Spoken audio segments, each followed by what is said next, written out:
everyone, welcome to SST College of Arts and Commerce. This is SST Edupedia and I am Assistant Professor Anushka Sharma.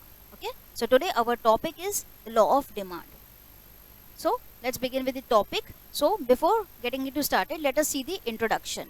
Now this law of demand was introduced by Professor Alfred Marshall, okay, in his book Principles of Economics, and this book was published in the year 1890. So what the law basically explains is the relationship between the price and quantity demanded.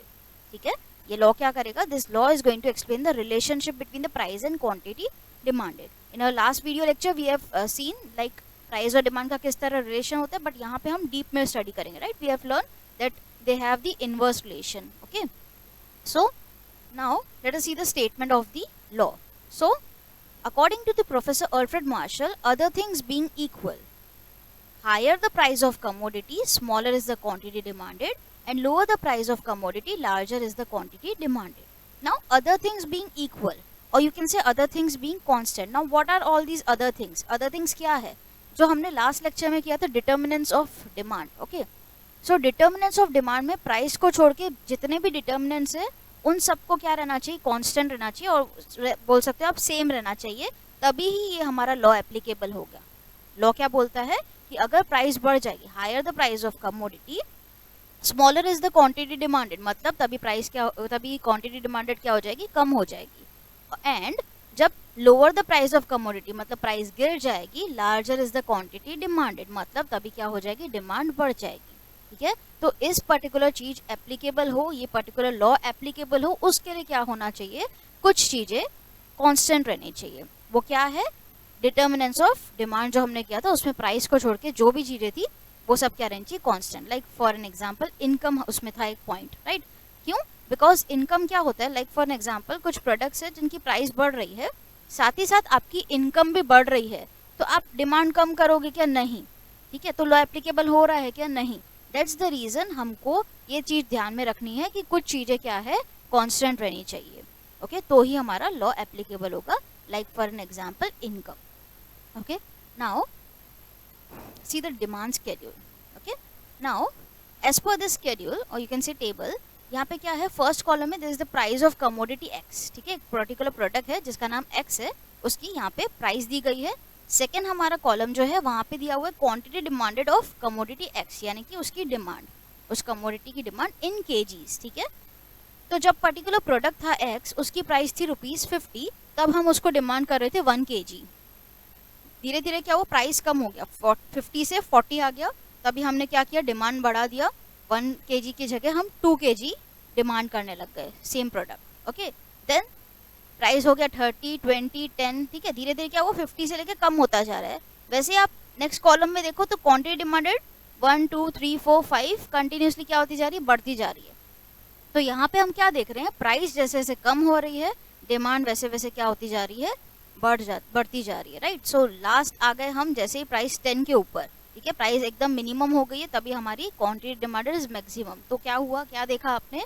Price गिरती गई, demand हमारी क्या हो गई? बढ़ती गई.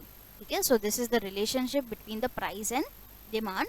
Price कम होगी, डिमांड बढ़ जाएगी, प्राइस बढ़ जाएगी, डिमांड कम हो जाएगी, and this relation is known as inverse relation. ठीक है, टू बी मोर स्पेसिफिक हम लोग क्या करते हैं? इस पर्टिकुलर स्केड्यूल के according we have to make one diagram. ठीक है, ये डायग्राम कंपल्सरी आपको law of demand, actually it is very important question, आता ही आता है. ठीक है, सो इस पर्टिकुलर क्वेश्चन में आपको schedule, that is the table, as well as this diagram, ये ड्रॉ करना कंपल्सरी था. सो ये डायग्राम हम किस तरह ड्रॉ करते हैं? वो टेबल के अकॉर्डिंग. ठीक है, जैसे यहाँ पे हमारी जो वाई एक्सिस है, यहाँ के ऊपर यहाँ पे प्राइस बताई जाएगी, एंड एक्स एक्सिस पे बताई जाती है क्वांटिटी डिमांडेड. सो जब पर्टिकुलर प्रोडक्ट की प्राइस थी 50, then at that time quantity demanded was 1 kg. ठीक है, सेम जैसे जैसे प्राइस गिरती गई, लास्टली प्राइस आ गई 10 रुपीज, तभी हमारी क्वांटिटी डिमांडेड है 5 kgs. Okay, so by this we have to draw the demand curve.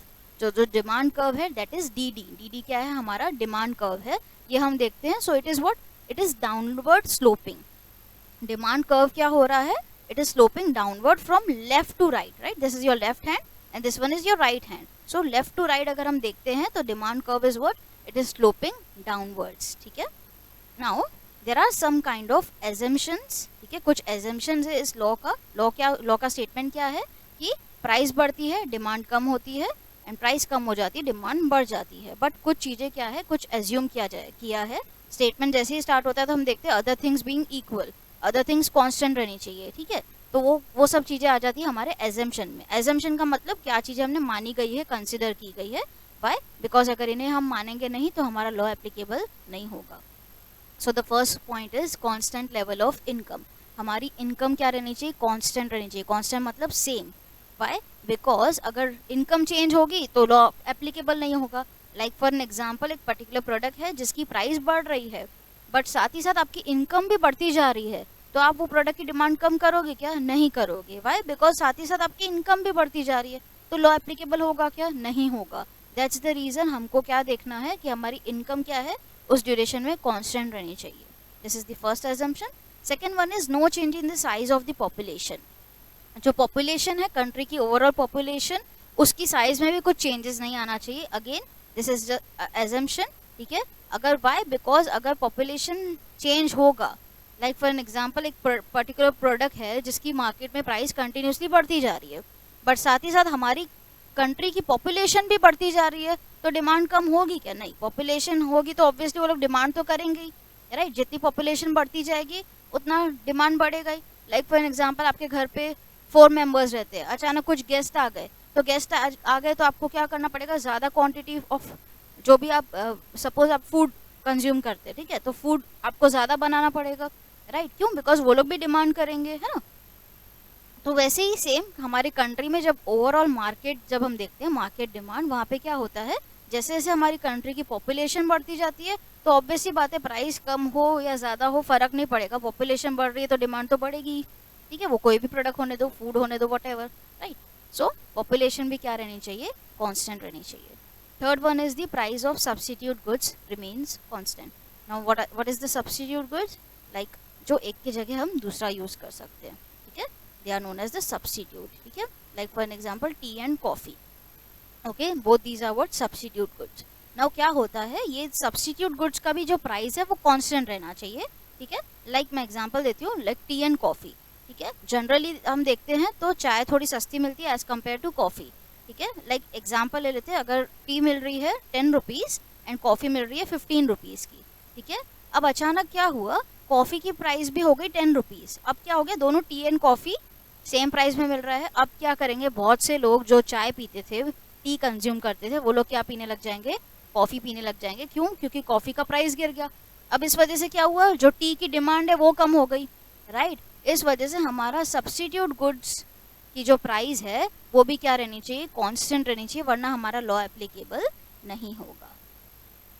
Then fourth one is price of complementary goods should remain constant, ठीक है।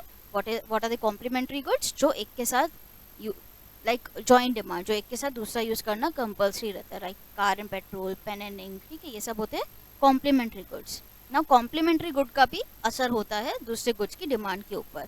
जैसे कि फॉर एग्जांपल, अगर पेट्रोल के प्राइसेस काफ़ी ज़्यादा बढ़ रहे हैं और आपने सोच के रखा आपको कोई एक पर्टिकुलर व्हीकल परचेज करना है, बट आप देख रहे हो पेट्रोल के प्राइसेस काफ़ी ज़्यादा बढ़ते जा रहे हैं कंटिन्यूस बेसिस पे, तो हो सकता है आप उसको, उस व्हीकल को डिमांड नहीं करो, राइट। सो बिकॉज पेट्रोल क्या है, उस व्हीकल का, कार का या वट एवर द व्हीकल, उसका कॉम्प्लीमेंट्री गुड है, राइट। सो उसकी प्राइस चेंज हुई, इस वजह से आपने उस व्हीकल की डिमांड नहीं की, राइट। तो उसकी भी डिमांड के ऊपर असर होता है, इसके लिए ये भी हमारे एक एजम्पशन का पार्ट है, ठीक है। Next is no expectation about future changes in the price, ठीक है। हमें फ्यूचर एक्सपेक्टेशन नहीं करनी है प्राइस की। बाय? बिकॉज अगर सपोज फॉर एग्जाम्पल एक पर्टिकुलर प्रोडक्ट है 10 रुपीज़ का, ठीक है, अब वो हो गया 12 रुपीज़ का। अब हमें क्या लगता है कि फ्यूचर में क्या हो जाएगा, वो 15 का हो जाएगा, तो हम क्या करेंगे, 12 रुपीज़ में ही फटाफट काफ़ी बल्क परचेज करने लग जाएंगे। बट हुआ क्या था, 10 से 12 प्राइस तो बढ़ी थी, बट हमने क्या कर दिया, डिमांड भी बढ़ा दिया। क्यों बढ़ाया? बिकॉज व्हाट वी थॉट कि आगे जाके फ्यूचर में और भी बढ़ जाएगी प्राइस, इस वजह से। तो लॉ हमारा एप्लीकेबल हुआ क्या? नहीं। 10 से 12 रुपीज़ हुआ मतलब प्राइस बढ़ी, तो डिमांड क्या होनी चाहिए थी, कम, बट डिमांड हमने क्या कर दी, बढ़ा दी। वाई? बिकॉज हमें क्या लगा कि फ्यूचर में प्राइस और भी बढ़ जाएगा, ठीक है। सो फ्यूचर एक्सपेक्टेशन हमें नहीं करना है, अगर करते हैं तो लॉ एप्लीकेबल नहीं होता है। Next is no change in the taste, habits, preferences and fashions, ठीक है।